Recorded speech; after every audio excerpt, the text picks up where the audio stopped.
Imagina a un rey, poderoso un día, encerrado en su propio castillo. Como cayó Eduardo II de Inglaterra, en el siglo XIV, presa de su propia corona. Descubre su trágica historia, suscríbete y activa la campana para no perderte nada. Piensa en un rey envuelto en misterio, un monarca cuyo reinado estuvo marcado por la controversia y el escándalo. Eduardo II, rey de Inglaterra en el siglo XIV, no fue un gobernante común. Su vida personal, llena de secretos y acusaciones, aún hoy despierta fascinación y debate. ¿Era un hombre débil, manipulado por sus favoritos? ¿O un gobernante con una visión diferente, adelantado a su época, que pagó un alto precio por su audacia? Su relación con Piers Gaveston, un noble de origen humilde, marcó profundamente su reinado. Gaveston se convirtió en un consejero íntimo, incluso en un favorito, generando la ira de la nobleza inglesa. La oposición a su reinado creció, alimentada por la percepción de que Gaveston ejercía un control excesivo sobre el rey, desestabilizando el reino. Pero Eduardo II no era solo un rey envuelto en escándalos amorosos. También se le atribuyen ciertas reformas administrativas y mejoras en la infraestructura del reino. Sin embargo, estas acciones quedaron eclipsadas por la lucha de poder con los varones y la creciente impopularidad de sus favoritos. Su reinado, en definitiva, fue un complejo juego de intrigas, alianzas y traiciones. Su vida, te digo, comenzó en medio de la turbulencia política. Eduardo II, un joven príncipe, heredó un reino sacudido por las guerras y las disputas internas. Imagina la presión, ser el heredero al trono de Inglaterra en una época tan convulsa, con nobles poderosos luchando por el control y el pueblo sufriendo las consecuencias de la inestabilidad. Su padre, Eduardo, un rey formidable y ambicioso, le legó un reino grande, pero también un legado de conflictos sin resolver. Desde muy joven, Eduardo estuvo rodeado de intrigas y conspiraciones. La corte inglesa era un hervidero de ambiciones, donde cada noble buscaba su propio beneficio. Él, apenas un niño, se vio obligado a navegar por estas aguas traicioneras, aprendiendo a sobrevivir en un mundo donde la lealtad era un lujo y la traición, la moneda corriente. No fue una infancia fácil, para nada. La sombra de la guerra y la incertidumbre lo acompañaron desde el principio. Cuando finalmente ascendió al trono, Eduardo II heredó un reino fracturado. Las guerras con Escocia seguían sin resolverse, los nobles luchaban por el poder y la economía estaba en crisis. Piensa en la carga que eso representaba para un joven rey, prácticamente sin experiencia, enfrentado a una situación tan compleja y peligrosa. Tenía que imponer su autoridad, mantener la paz, y sobre todo, sobrevivir. Un desafío monumental para un rey tan joven. Pero apenas coronado, Eduardo II cometió un error que le costaría caro, su obsesión por Piers Gaveston. Piers, un caballero gascón de origen humilde, pero con una personalidad arrolladora, se convirtió en el favorito del rey. Imagina la escena, un joven monarca, rodeado de la pompa y la circunstancia de la corte, completamente cautivado por este hombre. Su ascenso fue meteórico, pasando de ser un simple acompañante a consejero real, acumulando riqueza y poder a pasos agigantados. La influencia de Gaveston sobre Eduardo II fue total. Nombraba a sus amigos a cargos importantes, ignorando por completo a la nobleza inglesa. ¿Te imaginas la furia de los nobles, acostumbrados a tener un peso considerable en los asuntos del reino, al verse relegados a un segundo plano por un extranjero? Sus decisiones políticas, guiadas por el consejo de Gaveston, empezaron a generar una profunda inestabilidad en el reino. La situación se volvió insostenible. Los varones, indignados por el favoritismo real y el creciente poder de Gaveston, se rebelaron. Exiliaron a Piers, pero la lealtad ciega de Eduardo II le hizo traerlo de vuelta. Este acto de desafío solo sirvió para avivar las llamas de la rebelión. La coronación de un rey joven y apasionado se estaba convirtiendo en una pesadilla política de proporciones épicas. Su ascenso provocó la ira de los poderosos varones ingleses. Ellos veían en Gaveston no solo un favorito real, sino una amenaza a su influencia y poder. Acusaban a Piers de corrupción, de enriquecerse a costa del reino y, sobre todo, de manipular al rey para su propio beneficio.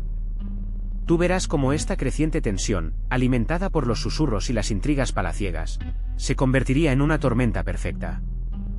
Los varones, liderados por figuras influyentes como los condes de Lancaster y Warwick, exigieron la expulsión de Gaveston. Eduardo II, ciego por su lealtad y afecto hacia su favorito, se negó. Esta negativa provocó la primera de muchas confrontaciones. La lealtad del rey a Gaveston se interpretó como un desprecio hacia la nobleza, un desafío a la tradición y una afrenta a sus propios derechos.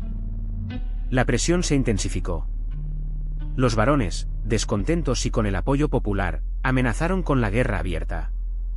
Eduardo II, inexperto en política y rodeado de consejeros ineficaces, subestimó la determinación de sus oponentes. La situación se volvió insostenible, la amenaza de una guerra civil se cernía sobre Inglaterra, y Gaveston, el hombre que lo había llevado a esta situación, se convertiría en el chivo expiatorio de la ira de la nobleza. La situación se volvió insostenible. Los varones, liderados por figuras influyentes como Thomas de Lancaster, no estaban dispuestos a tolerar el poder de Gaveston. Acusaciones de traición y corrupción resonaban en cada rincón de la corte.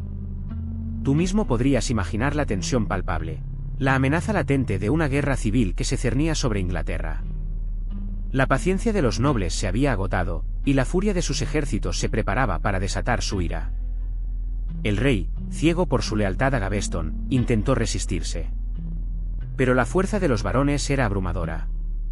Imagínate la escena: castillos sitiados, batallas campales, el crujir de espadas y el clamor de la guerra. Era una lucha por el poder, una lucha por el destino mismo de Inglaterra. El apoyo popular se inclinaba hacia los varones, cada vez más indignados por el favoritismo real. Gaveston, a pesar de su arrogancia, finalmente fue capturado. Su destino estaba sellado. Recuerda la imagen: un hombre poderoso, reducido a la impotencia, esperando su sentencia. Los varones, triunfantes, exigían justicia. La ejecución de Gaveston marcó el fin de una era, el fin de su influencia desmedida sobre el rey. Pero, ¿significaba esto la paz? La respuesta, como verás, era un rotundo no. La derrota de Gaveston trajo una aparente calma, pero la tensión en la corte seguía latente. Tú, como espectador, observas la llegada de Isabel de Francia, una joven reina con una belleza deslumbrante, pero con un corazón lleno de ambición y resentimiento hacia la influencia de los varones en la vida de su marido. Su matrimonio con Eduardo II, aunque inicialmente prometedor, se convirtió rápidamente en una fuente de conflictos. Eduardo, más interesado en sus favoritos y en el lujo que en los asuntos de Estado, no lograba comprender las aspiraciones de su esposa. Isabel, inteligente y astuta, veía en la debilidad de su marido una oportunidad para consolidar su propio poder. La falta de afecto y la diferencia de intereses entre ambos, acentuada por la intromisión de la nobleza, fue minando la estabilidad de la corona. La corte se dividió en facciones, cada una buscando su propio beneficio. Tú eres testigo de cómo la rivalidad entre la reina y los varones se intensifica, creando un ambiente de conspiraciones y traiciones. Isabel, aunque inicialmente aislada, comienza a tejer alianzas estratégicas, buscando el apoyo de aquellos que compartían su descontento con el reinado de Eduardo II. Pero la aparente paz se rompió pronto. Los varones, humillados por la influencia de Gaveston y resentidos por la debilidad percibida de Eduardo, volvieron a levantarse en armas. Tú eres testigo de cómo la nobleza inglesa, dividida y ambiciosa, se une contra su propio rey, formando un frente implacable.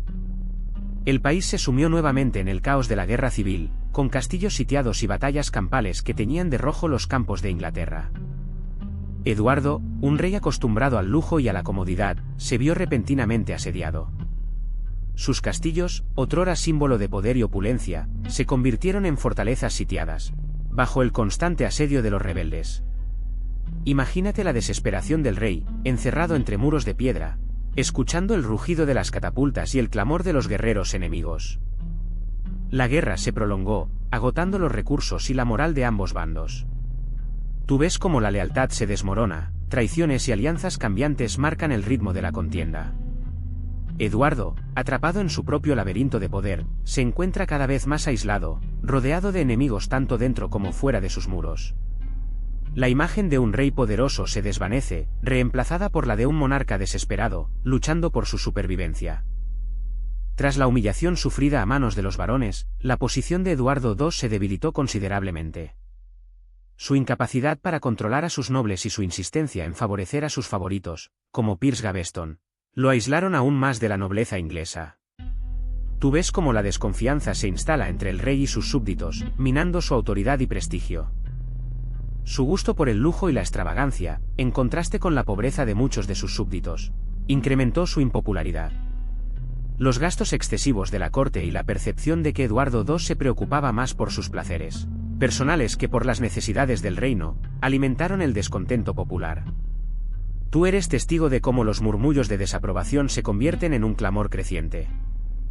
La creciente influencia de sus favoritos, no solo Gaveston, sino también otros hombres que rodeaban al rey, generó sospechas de corrupción y favoritismo.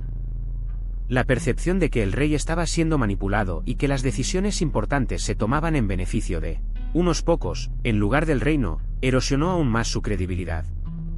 Tú observas cómo la confianza en el monarca se desvanece irremediablemente. La corte se convirtió en un hervidero de susurros y traiciones. Tú mismo podías sentir la tensión en el aire, cada mirada, cada palabra, cargada de un significado oculto. Los varones, hambrientos de poder y resentidos por la debilidad del rey, tejieron una red de conspiraciones, buscando la manera de deshacerse de Eduardo II y apoderarse del trono. Roger Mortimer, un hombre ambicioso y astuto, se erigió como la figura central de esta trama. Su influencia crecía día a día, alimentando el descontento y la sedición entre los nobles. Él, junto a otros conspiradores, movía los hilos desde las sombras, manipulando eventos y personas para conseguir su objetivo, derrocar al rey. La reina Isabel, inicialmente leal a su esposo, se vio envuelta en la conspiración. Motivada por la ambición o quizás por el resentimiento hacia Eduardo II y sus amantes, ella se alió con Mortimer, transformándose en una pieza clave en el plan para derrocar al rey. Su cambio de lealtad marcó un punto de inflexión en la lucha por el poder. De entre las sombras de la intriga palaciega, surgió una figura que eclipsaría a todas las demás: Hugh Despenser el joven. Apuesto, ambicioso y astuto, rápidamente cautivó la atención del rey Eduardo II. Su amistad, al principio discreta, se convirtió en una dependencia casi enfermiza. Tú podrías observar cómo Despenser, con su encanto y su habilidad para manipular, se convertía en el confidente más cercano del monarca, susurrando consejos al oído de un rey cada vez más aislado. Esta nueva y poderosa influencia en la corte provocó la ira de los nobles. Tú presenciaste cómo los varones, ya descontentos con el reinado de Eduardo, veían en Despenser una amenaza a su poder. La ascensión meteórica de Despenser, favorecido con tierras y títulos, no hacía más que alimentar sus rencores. El joven favorito real, sin embargo, parecía inmune a las críticas, fortalecido por la ciega lealtad del rey. La relación entre Eduardo II y Hugh Despenser el joven trascendía la simple amistad. Se convirtió en una alianza política, una fuente de poder que desafiaba las convenciones de la época. Tú podrías imaginar la indignación que esto provocó en una sociedad regida por rígidos códigos de honor y lealtad feudal. La influencia de Despenser se extendía a todos los ámbitos de la vida real, desde las decisiones políticas hasta la asignación de recursos. El rey, cada vez más dependiente de su favorito, se alejaba de sus consejeros tradicionales y de su propia familia. La relación de Eduardo II con Hugh Despenser el joven provocó la furia de los varones ingleses. Tú verás cómo estos poderosos nobles, acostumbrados a influir en la corte, se sintieron desplazados y humillados por el favoritismo real hacia los Despenser. Sus tierras, sus privilegios, su influencia, todo parecía amenazado por la creciente cercanía entre el rey y sus favoritos. Los varones, liderados por figuras como Thomas y Olof Lancaster, se unieron contra el rey y los Despenser. Imagínate la tensión palaciega, las conspiraciones en las sombras, las alianzas secretas forjadas en la oscuridad. La nobleza inglesa, acostumbrada al poder, no estaba dispuesta a aceptar el dominio de unos advenedizos. La confrontación fue inevitable. Guerras civiles sangrientas salpicaron el reino. Tú presenciarás el choque entre la lealtad al rey y la defensa de los antiguos privilegios de la nobleza. Castillos sitiados, batallas campales. Inglaterra se sumió en una guerra civil que amenazaba con desgarrar el propio tejido del reino. Así que, ahí estaban los varones, hartos de la influencia de los Despenser. Verás cómo se unen, no solo por la ambición de recuperar su poder perdido en la corte, sino también por un profundo sentimiento de injusticia. La opulencia de los Despenser, financiada con los impuestos que tú, el pueblo, pagabas, era una afrenta constante. La gota que colmó el vaso fue la ejecución sumaria de algunos de sus aliados, acusados, sin pruebas, de traición. La rebelión estalló. Imagina el rugido de las multitudes, el choque de espadas, la quema de castillos. Los varones, con el apoyo de nobles descontentos y una parte del ejército, marcharon contra Eduardo II. Tú presenciarás cómo el rey, confiado en la lealtad de sus favoritos, subestima la fuerza de la oposición.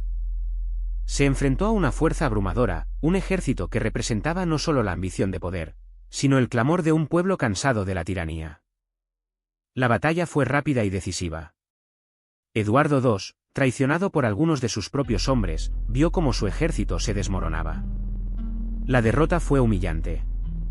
Tú verás cómo el rey, que una vez gobernó con poder absoluto, se vio obligado a huir, perseguido por sus enemigos y abandonado por aquellos que antes le juraron lealtad. Su reinado, una vez brillante, se convertía en un desesperado intento por aferrarse al poder. Pero la rebelión no era solo cosa de varones enfadados. Observa cómo entra en escena Isabel, la reina, esposa del rey Eduardo. Descontenta con el reinado de su marido y con la influencia de los Despenser, Isabel empieza a tejer una red de alianzas secretas. Su belleza y su posición la convierten en una pieza clave en el tablero político, una pieza que busca cambiar el juego a su favor. Y ahí está Roger Mortimer, un noble poderoso y ambicioso, exiliado por su oposición a Eduardo II. Él ve en Isabel una oportunidad, no solo para recuperar su posición, sino también para vengarse del rey. Su alianza es una mezcla explosiva de sed de poder y resentimiento. Un cóctel peligroso que cambiará el curso de la historia de Inglaterra para siempre. Juntos, urden un plan para derrocar a Eduardo II. Isabel, con su posición privilegiada en la corte, se encarga de reunir apoyos entre los nobles descontentos. Mortimer, con su experiencia militar y su red de contactos, se ocupa de la logística de la rebelión. Su alianza es un secreto a voces, pero nadie se atreve a desafiarlos. El poder que representan es demasiado grande, su ambición demasiado peligrosa. Así que, ahí estaba Isabel, aliada con Mortimer, preparando su golpe. Imagínate, una flota de barcos acercándose a las costas inglesas, cargados no solo de soldados, sino de la ambición de una reina despechada y el ansia de poder de un hombre astuto. La noticia de su llegada se extendió como la pólvora, sembrando el pánico en los leales a Eduardo. Eduardo, encerrado en su castillo, se enfrentaba a una traición de proporciones épicas. Sus aliados se desvanecían como la niebla ante la fuerza de la invasión. Mientras, tú observas cómo la desesperación se apodera del rey, atrapado en una telaraña de conspiraciones que él mismo ayudó a tejer. El asedio fue rápido y brutal. Las defensas, debilitadas por la falta de apoyo y la traición interna, se derrumbaron con facilidad. Piensa en las imágenes, la caída de las puertas del castillo, el rugido de la multitud que irrumpe, la mirada de derrota en el rostro del monarca. El fin de su reinado estaba cerca. La captura de Eduardo II marcó el fin de una era. Un rey poderoso, reducido a un simple prisionero. Su reinado, plagado de controversias y errores, culminó en una humillante derrota a manos de su propia esposa. La historia de Eduardo II es un recordatorio del poder, la traición y la fragilidad del poder real. Y así, la invasión tomó forma. La batalla de Boroughbridge te esperaba, un campo de batalla fangoso y frío bajo un cielo amenazante. Recuerda la imagen, Eduardo II, con sus leales, enfrentándose a las fuerzas de Isabel y Mortimer. Él, confiado en su ejército, aunque mermado, listo para defender su corona. Pero la superioridad numérica de sus enemigos era abrumadora. El rugido de los hombres, el choque de las espadas, el miedo palpable en el aire, todo se concentraba en ese momento crucial. La batalla fue rápida y brutal. Las líneas de Eduardo se rompieron bajo el peso del ataque, la estrategia falló y la confusión reinó. Puedes imaginarte el terror en los ojos de los soldados que veían cómo sus compañeros caían, la desesperación que se apoderaba de ellos ante la superioridad enemiga. La promesa de lealtad, quebrada por la traición. La derrota estaba sellada, la lucha por la supervivencia se tornaba en una huida desesperada. El rey, rodeado, vio cómo se desmoronaba su reino a su alrededor. Su armadura, símbolo de poder, ahora era una jaula que lo aprisionaba. La derrota no solo significaba la pérdida de una batalla, sino el fin de su reinado.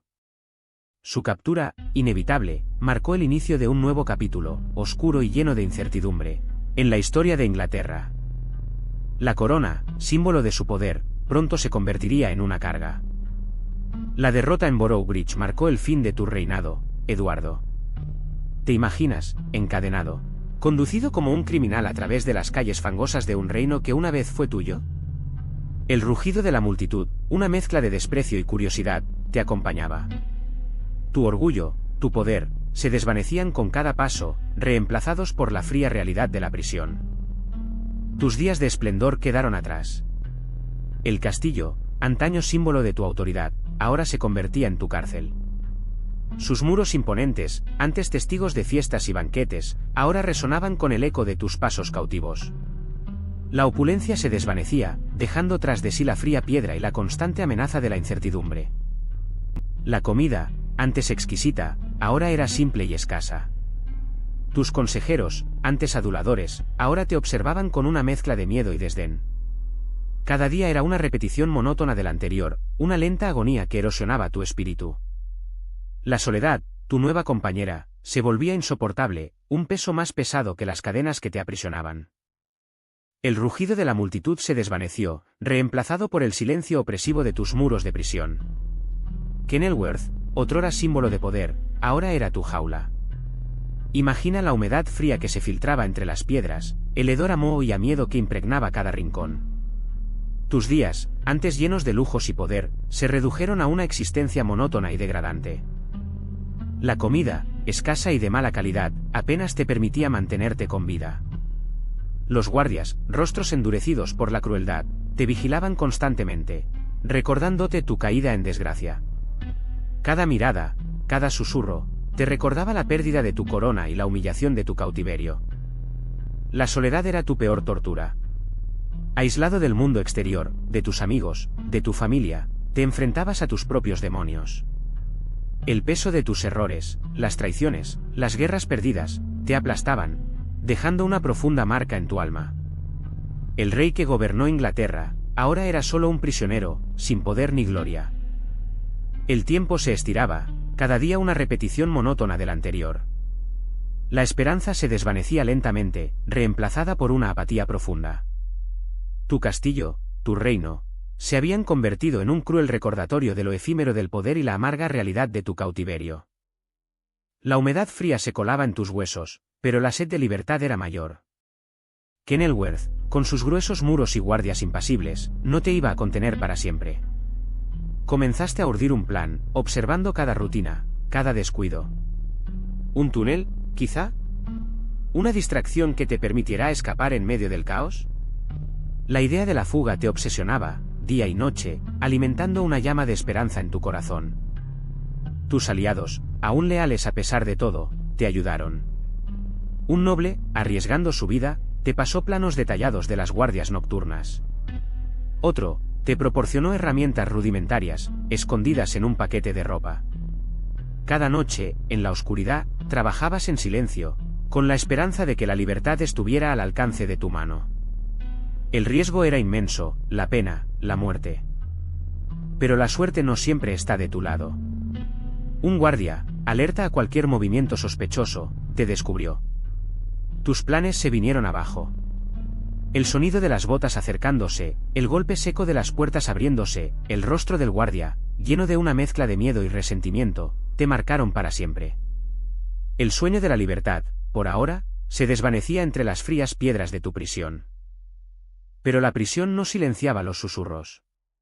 En las frías piedras de Kenilworth, llegaban noticias de la corte, fragmentadas y distorsionadas como un espejo roto. Hablaban de Isabel, tu reina, de su creciente poder, de sus aliados, de las intrigas que tejían en tu nombre, o quizás, en contra tuya. ¿Era lealtad o ambición lo que brillaba en sus ojos?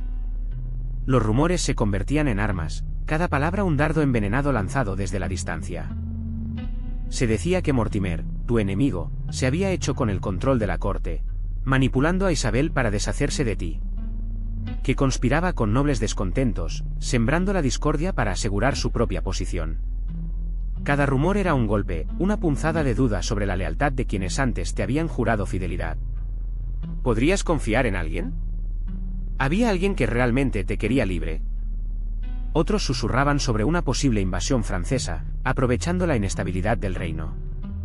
Que el caos reinaba en la corte, una farsa disfrazada de orden, donde la verdad se ocultaba tras una máscara de mentiras y engaños.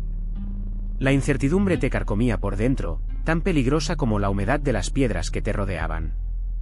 Necesitabas saber la verdad, aunque fuera tan cruel como la realidad misma. Los rumores se intensificaron. Hablaban de una enfermedad, una dolencia rápida y fulminante que había acabado con el rey. Pero tú, en medio de la oscuridad de tu cautiverio, sentías una punzada de desconfianza. ¿Enfermedad? ¿O una muerte orquestada con sigilo, un final planeado por aquellos que ansiaban tu caída? Las cartas llegaban con cuentagotas, llenas de tinta borrosa y sellos rotos.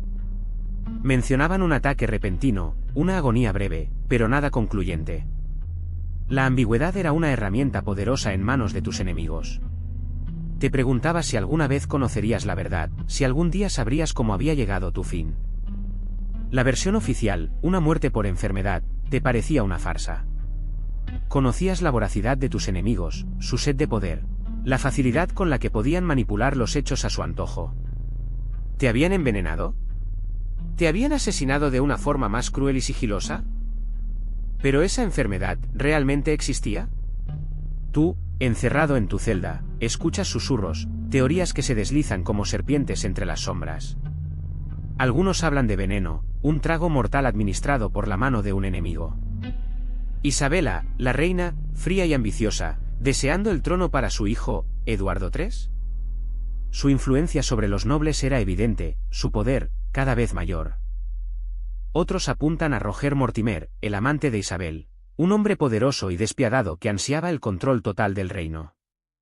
¿Habría ordenado su muerte para eliminar a un obstáculo en su camino? Su ambición era notoria, su influencia sobre la reina, innegable. La sombra de la conspiración se cierne sobre cada rincón del castillo. La verdad, como un fantasma esquivo, se esconde tras una cortina de rumores y especulaciones. ¿Fue un complot cuidadosamente orquestado? ¿O simplemente la consecuencia de una enfermedad que se aprovechó de un rey debilitado y vulnerable? Tú, desde tu prisión, solo puedes contemplar la inmensidad de la duda, un mar turbulento donde la verdad y la mentira se confunden. Tú, observando desde tu celda, te preguntas, ¿qué queda de Eduardo II? ¿Un rey débil, manipulado por sus favoritos, o una víctima de intrigas palaciegas? Su reinado, marcado por la inestabilidad y la guerra, dejó un legado complejo. Algunos lo recuerdan por sus políticas económicas, otras por su inclinación hacia el lujo y el arte. Pero la historia, como siempre, es más que blanco o negro. Su relación con Gaveston, por ejemplo, fue un escándalo que dividió al reino. Para unos, una muestra de afecto personal, para otros, una traición a la corona y una fuente de corrupción. Esta controversia, así como su gusto por el arte y la arquitectura, lo marcaron profundamente en la memoria colectiva. Hoy, siglos después, su figura sigue generando debate. ¿Fue un gobernante incompetente? ¿Un mártir de las luchas de poder? La respuesta, como suele ocurrir, es más matizada de lo que se cree. Sus acciones, correctas o incorrectas, dejaron una huella indeleble en la historia inglesa, convirtiéndolo en una figura controvertida, pero innegablemente fascinante. Desde tu celda, la imagen de un reino tambaleante se dibuja en tu mente. El reinado de Eduardo II, aunque breve en comparación con otros, dejó una profunda huella. Su debilidad, su preferencia por los favoritos y las constantes luchas de poder, desestabilizaron Inglaterra profundamente. Piensa en las consecuencias de ese caos, un país dividido, vulnerable a las ambiciones de sus vecinos y sumido en una incertidumbre política que duraría décadas. La guerra civil que estalló durante su reinado, aunque finalmente sofocada, dejó cicatrices profundas en la sociedad inglesa.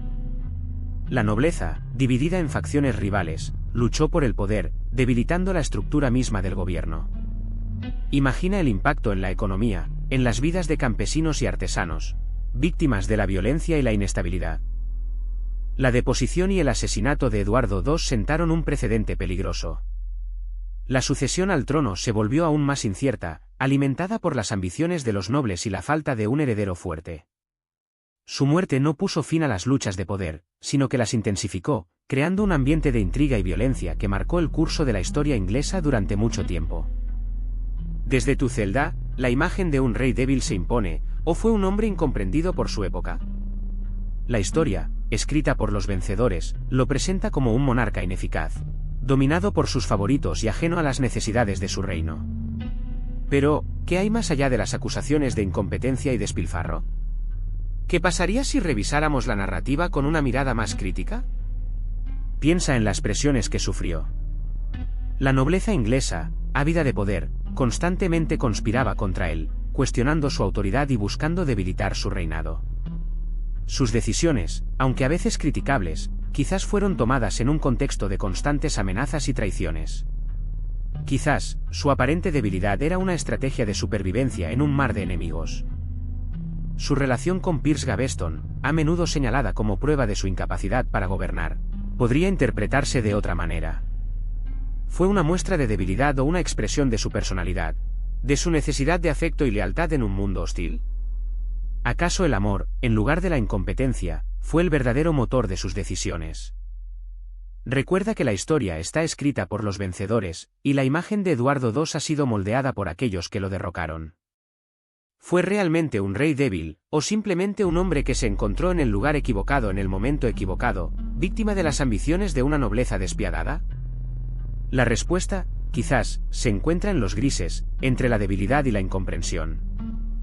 Desde tu celda, te preguntas qué llevó a Eduardo II a tomar las decisiones que lo llevaron a este punto.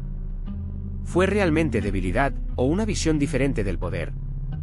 Su apego a Gaveston, por ejemplo, ¿fue una muestra de debilidad o una apuesta arriesgada por un gobierno más eficiente, quizás incluso más progresista para su época? La historia, escrita por sus enemigos, lo pinta como un hombre débil, fácilmente influenciado. Pero, ¿y si la historia te miente? Piensa en el contexto, un rey luchando por mantener el control en un reino convulso. Sus decisiones, a menudo criticadas por su falta de pragmatismo, podrían verse como intentos desesperados de mantener la paz o consolidar su poder. La lealtad a Gaveston, quizás no fue una simple cuestión de afecto, sino una estrategia política mal calculada, una apuesta por un aliado en quien confiaba plenamente. ¿Un error de juicio, o una decisión arriesgada?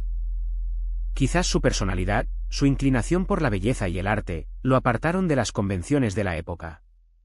¿Un rey que prefería el cultivo de las artes a la brutalidad de la guerra, era realmente un defecto?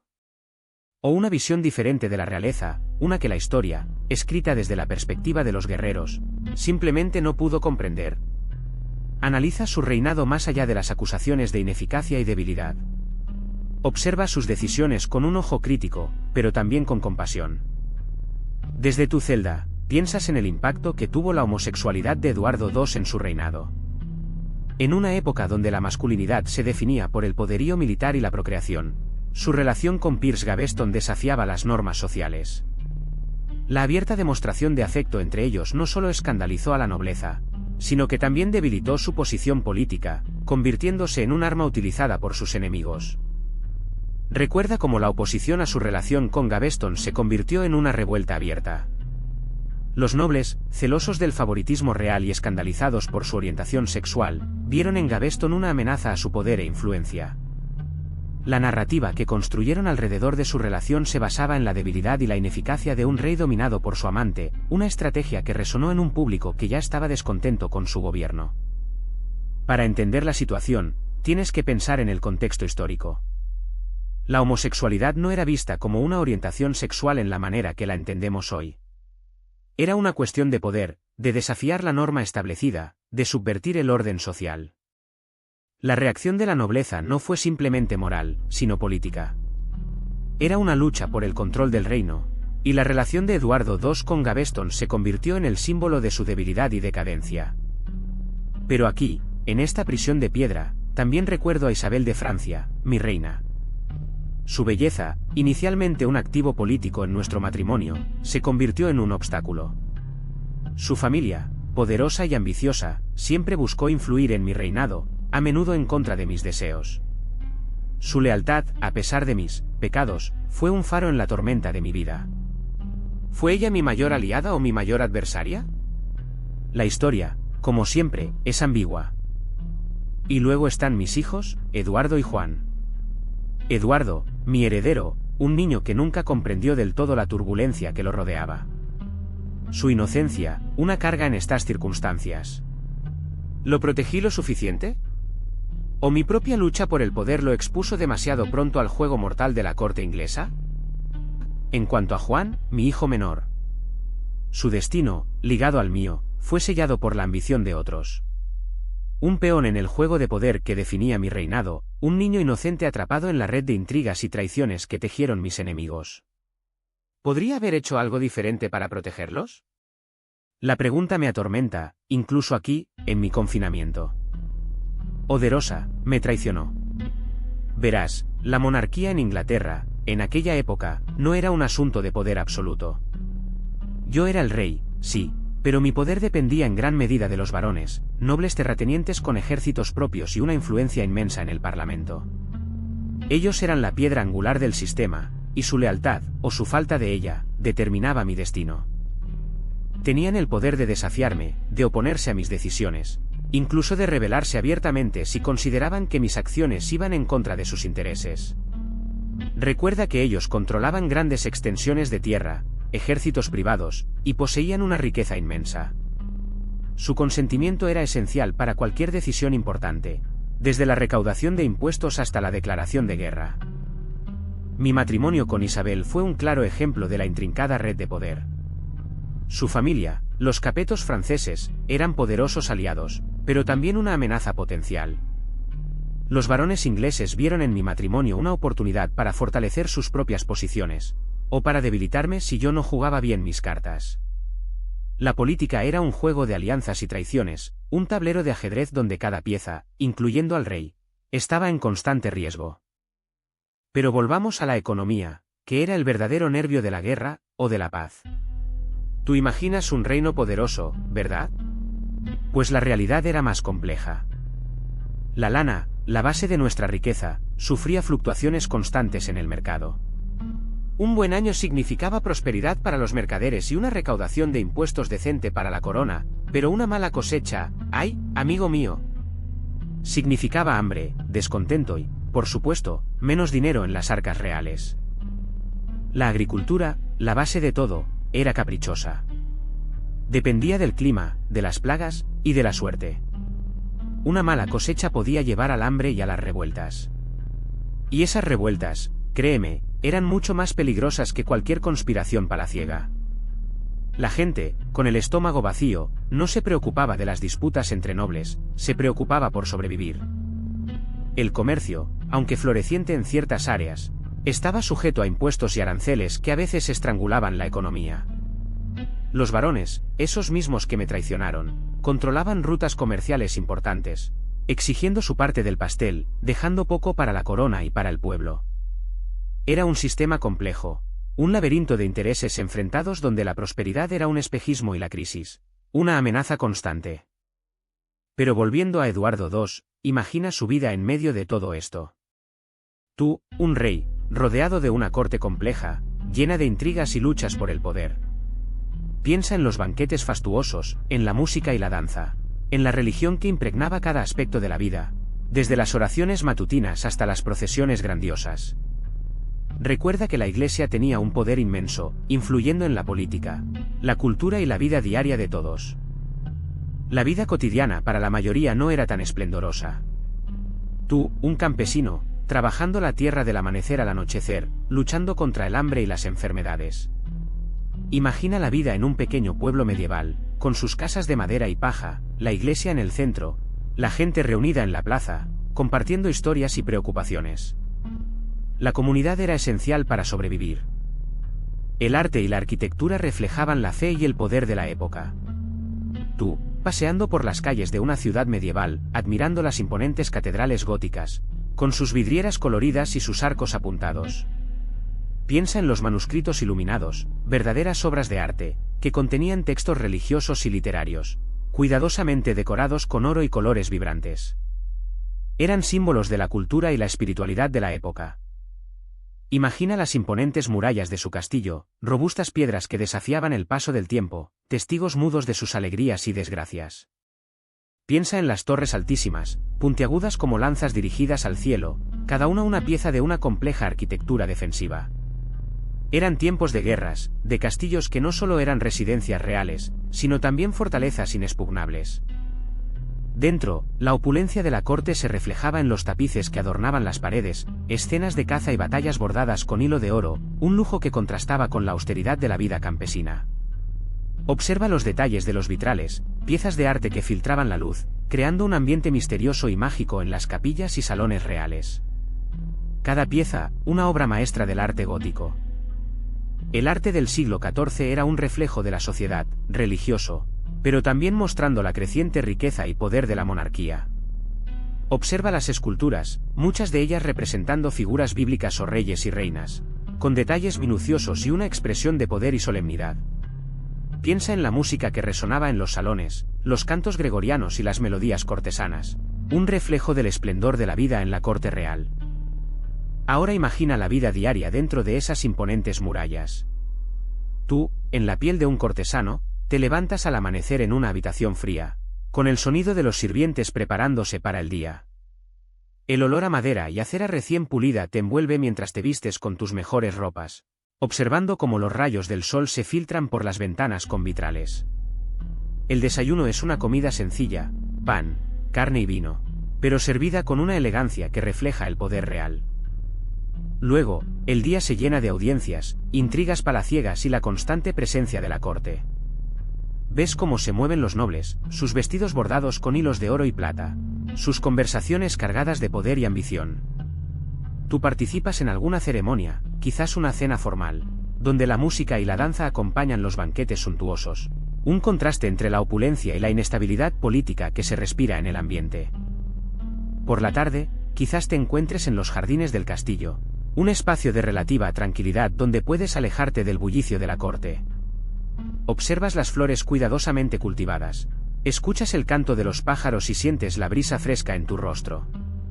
Pero incluso aquí, la sombra del poder real y las conspiraciones te acompañan, recordándote que hasta en los momentos de aparente calma, la tensión política persiste. Al caer la noche, las velas iluminan las estancias del castillo, creando una atmósfera íntima y misteriosa. La cena es tan suntuosa como la del mediodía, pero la conversación es más relajada, aunque siempre con un trasfondo de intriga. El día termina, pero la vida en la corte sigue su curso, incesante y llena de secretos.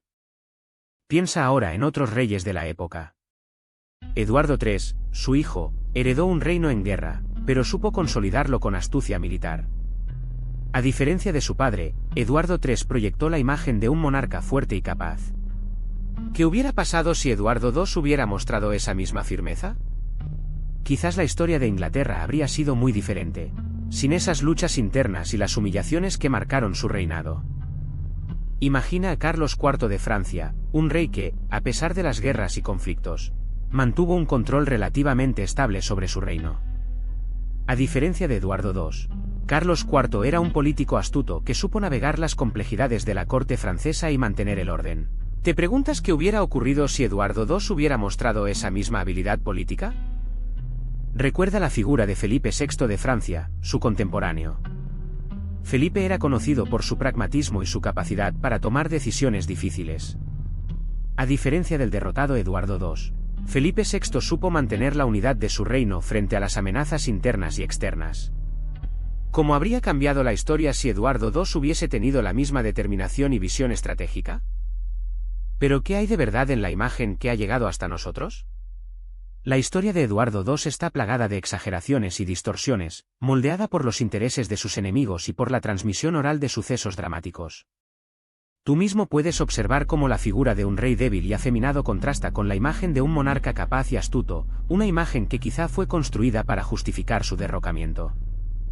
Las crónicas de la época, escritas muchas veces por sus detractores, magnificaron sus debilidades y sus inclinaciones sexuales, convirtiéndolo en un símbolo de decadencia y perversión. Su relación con Piers Gaveston, por ejemplo, se convirtió en leyenda, amplificada hasta el punto de eclipsar otros aspectos de su reinado. Recuerda que la historia es escrita por los vencedores, y en este caso, la versión de Eduardo II que ha prevalecido es la que mejor convenía a sus enemigos. Hoy en día, los historiadores intentan reconstruir una imagen más objetiva de Eduardo II, separando la realidad de la leyenda negra que lo persigue. Se analiza su gestión económica, su política interior y exterior, buscando matices más allá de la imagen del rey débil y depravado. ¿Qué opinas tú? ¿Crees que la historia ha sido justa con él? La respuesta, como siempre, es compleja y depende de la perspectiva que adoptes. La imagen de Eduardo II, deformada por la propaganda de sus enemigos, ha resurgido a lo largo de la historia, fascinando a artistas y escritores. Tú mismo has visto cómo su historia, llena de misterio y controversia, se ha prestado a innumerables interpretaciones.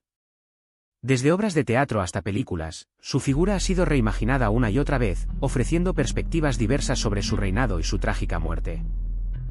En el cine, por ejemplo, se ha explorado su relación con Piers Gaveston, presentándola a veces como un amor puro y otras como un símbolo de corrupción y debilidad.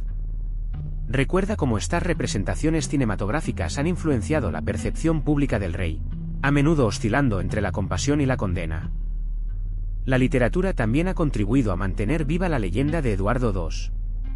Novelas, poemas y obras de teatro han explorado diferentes facetas de su personalidad y su reinado, ofreciendo perspectivas que van más allá de los relatos históricos tradicionales. Piensa en cómo estas obras han humanizado su figura, revelando la complejidad del hombre detrás del rey. Pero recuerda, la interpretación de Eduardo II en la cultura popular es siempre una construcción, una lectura subjetiva de los hechos históricos. Es una reflexión sobre el poder, el amor, la traición y la ambición, temas universales que siguen resonando en nosotros siglos después. Entonces, ¿fue realmente tan malo Eduardo II? Muchos lo pintan como un rey débil, obsesionado con sus favoritos y negligente con sus deberes. Pero, ¿era toda la verdad? La respuesta, como suele ocurrir en la historia, es compleja. Sus enemigos, nobles poderosos que buscaban el control, lanzaron una campaña de difamación que ha oscurecido su legado. Recuerda que la información que llega hasta nosotros está filtrada por quienes tenían interés en desacreditarlo. ¿Y qué hay de su relación con Piers Gaveston? ¿Fue una simple amistad o algo más? Las crónicas, escritas por sus adversarios, hablan de un amor prohibido, extravagante y perjudicial para el reino. Sin embargo, la naturaleza exacta de su vínculo sigue siendo objeto de debate entre los historiadores. Lo que sí es cierto es que Gaveston acumuló poder y riqueza, provocando la ira de la nobleza. Finalmente, ¿cómo murió realmente Eduardo II? La versión oficial habla de una muerte natural en prisión. Pero, ¿fue así? Las circunstancias de su muerte están llenas de misterio y sospechas. Se habla de un asesinato cruel y despiadado, orquestado por sus enemigos para silenciarlo definitivamente. La verdad, como la naturaleza de su reinado, permanece envuelta en la oscuridad de la historia. Así que, ¿cuál es el legado de Eduardo II? A pesar de su controvertida vida, su reinado marcó un punto de inflexión. Su derrocamiento y la posterior ascensión de su hijo Eduardo III, aunque violenta, establecieron un nuevo orden. Tú puedes ver en la historia cómo la lucha por el poder y la ambición personal a menudo eclipsan el verdadero impacto de un gobernante. Su reinado, aunque plagado de conflictos, también impulsó cambios administrativos y económicos. Imagina la complejidad de gobernar en una época tan turbulenta. A pesar de sus errores y debilidades, su figura ha trascendido la historia, convirtiéndose en un símbolo de la fragilidad del poder real y la inestabilidad política. Su historia nos recuerda que incluso los reyes, con todo su poder aparente, pueden ser víctimas de las circunstancias. Su trágica muerte, envuelta en misterio y violencia, solo añade una capa más a su fascinante y compleja historia. La imagen de un rey reducido a prisionero en su propio castillo es una poderosa metáfora de la efímera naturaleza del poder. Para entender a Eduardo II, no solo hay que mirar los crudos relatos de los cronistas contemporáneos, a menudo sesgados por su lealtad a una facción u otra. Tú necesitas profundizar. Imagina las largas horas en archivos, desentrañando manuscritos medievales en latín o francés antiguo. Piensa en la minuciosa tarea de comparar diferentes versiones de un mismo evento, buscando la verdad entre las líneas, entre las acusaciones y las justificaciones. Las cartas reales, los registros financieros, los documentos legales, todo contribuye a un retrato más completo. No te olvides de las fuentes arqueológicas, los restos de castillos, de palacios, Incluso los análisis de restos óseos pueden aportar datos cruciales. La historia no se limita a los escritos, se encuentra en las piedras, en la tierra misma. Y luego están las interpretaciones modernas. Historiadores, de diferentes épocas y con perspectivas diversas, han analizado las fuentes primarias, ofreciendo sus propias conclusiones. Sus libros, sus artículos académicos, son herramientas esenciales para comprender la complejidad de la figura de Eduardo II. Tú debes considerar estas diferentes interpretaciones, comparándolas y contrastándolas para formar tu propia opinión. Pero este viaje a través del tiempo no habría sido posible sin la ayuda de un gran equipo. Primero, quiero agradecer a mi editor, cuya paciencia y ojo crítico han sido fundamentales para dar forma a este proyecto. Su dedicación a la precisión histórica y su habilidad para pulir cada detalle han sido invaluables. Sin su trabajo, este vídeo simplemente no existiría. También quiero expresar mi gratitud a nuestro equipo de investigación, quienes pasaron incontables horas en archivos y bibliotecas, desenterrando información crucial sobre la vida de Eduardo II. Su compromiso con la exactitud histórica ha sido la piedra angular de este proyecto, asegurando que te presentemos una narrativa lo más precisa posible. Por supuesto, ninguna producción es completa sin un talentoso equipo de diseño y efectos visuales. Su trabajo ha traído a la vida la Inglaterra del siglo XIV, transportándote a los castillos y campos de esa época. Su habilidad para crear una atmósfera inmersiva ha sido esencial para hacerte sentir como si estuvieras allí, en el corazón de la historia. Finalmente, quiero agradecer a ti, por tu tiempo y atención. Espero que hayas disfrutado de este viaje a través de la vida de Eduardo II, un rey que se convirtió en prisionero de su propio castillo. Tu apoyo es lo que me motiva a seguir creando contenido histórico como este. Espero que hayas disfrutado aprendiendo sobre Eduardo II. Si te gustó, dale a like y suscríbete para más. ¿Qué piensas tú sobre su trágico final? Déjalo en los comentarios.